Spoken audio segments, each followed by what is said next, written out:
Mars यानी मंगल, आपने इसके बारे में खूब सुना होगा। ये पृथ्वी का पड़ोसी ग्रह है। इसके बारे में कहा जाता है कि इस ग्रह पर एलियंस भी रहते हैं। अब एलियंस रहते हैं या नहीं रहते, इस बारे में हम कभी फिर चर्चा करेंगे, पर फिलहाल का हमारा मुद्दा है कि उस मंगल ग्रह पर इंसान जिंदा रह सकता है। माने हमारा और आपका मन अगर किया और हमने वहाँ रहने के बारे में सोचा तो क्या हम वहाँ रह पाएंगे? आपके इसी सवाल का जवाब आपको हमारी इस वीडियो में मिलने वाला है। तो चलिए शुरू कर लेते हैं। देखिए, जहां तक मंगल पर रहने की बात है तो वो बेहद मुश्किल है, पर चूंकि नासा और स्पेस एक्स आने वाले कुछ सालों के भीतर लोगों को वहां भेजने की बात कह रहे हैं, तो सवाल ये उठ रहा है कि क्या वहां रहना पॉसिबल है, क्या वहां रहना संभव है? अगर पॉसिबल है तो कैसे? दोस्तों, जब भी धरती से बाहर किसी ग्रह पर जीवन होने की बात की जाती है तो उसमें मंगल ग्रह का नाम लिया जाता है। क्यों लिया जाता है? असल में इसके पीछे वजह है सौरमंडल में पृथ्वी से सबसे कम दूर मंगल ग्रह का होना। मंगल ग्रह वो जगह है, वो स्थान है जहां जाने को लेकर काफ़ी पहले से ही शोध का काम चलता आया है। वैज्ञानिक लगातार इसके ऊपर रिसर्च करते आए हैं। नासा तो 2030 तक इंसानों को मंगल पर ले जाने की बात कह रहा है। मीडिया रिपोर्ट्स पर यकीन करें तो एलन मस्क की कंपनी स्पेस एक्स भी इंसानों को मंगल तक पहुंचाने के मिशन पर काम कर रही है, जुटी हुई है। स्पेस एक्स की तरफ से साफ कह भी दिया गया है कि अगर सब कुछ ठीक ठाक रहा तो इस मिशन को मंगल तक पहुंचने में 5 महीने लगेंगे। यानी जब ये मिशन शुरू होगा धरती से तो इसको मंगल तक पहुंचने में 5 महीने का समय लगेगा। बाकी होगा क्या, ये तो आने वाला वक्त ही बताएगा। पर सवाल ये है कि खूब सारी मुसीबतों के बावजूद मार्स पर आखिर जिंदा इंसान कैसे रह पाएगा? आगे बढ़ें उससे पहले एक एक करके आपको वहाँ होने वाली दिक्कतों के बारे में बता देते हैं। पहला, रेड्यूस्ड लाइट लेवल्स। मंगल ग्रह पर पृथ्वी के मुकाबले मात्र 59% ही सूर्य की किरणें पहुँच पाती हैं। नंबर 2, लो सरफेस ग्रेविटी, यानी पृथ्वी के मुकाबले मंगल का गुरुत्व आकर्षण जो है वो महज 38% ही है। नंबर 3, टॉक्सिक एटमॉस्फेयर, यानी वहाँ का जो वातावरण है वो बहुत जहरीला है। इंसान बिना किसी तकनीक के इस्तेमाल के वहाँ ज़्यादा टाइम तक जिंदा नहीं रह सकता। नंबर 4 की अगर बात कर लें तो वो है लो एटमॉस्फेरिक प्रेशर। मंगल पर पृथ्वी के मुकाबले एटमॉस्फेरिक प्रेशर 100 गुना कम है।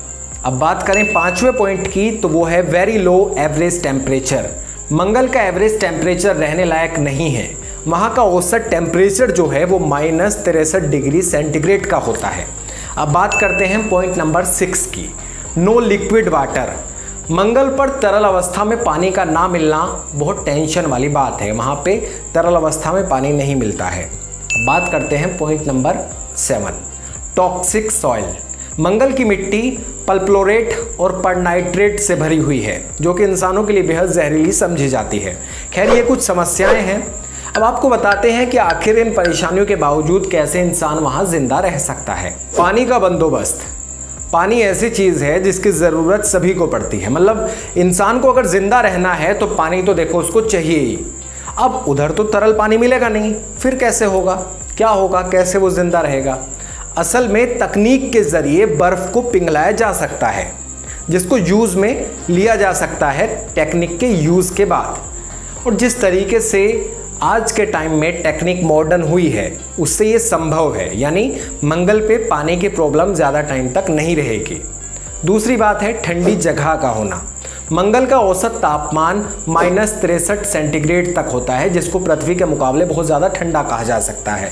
ऐसे में सवाल ये कि इतनी ठंड में इंसान जिंदा कैसे रहेगा? तो इसका जवाब है कि इंसान अपने शरीर के मुताबिक चीज़ों को एडजस्ट कर लेता है।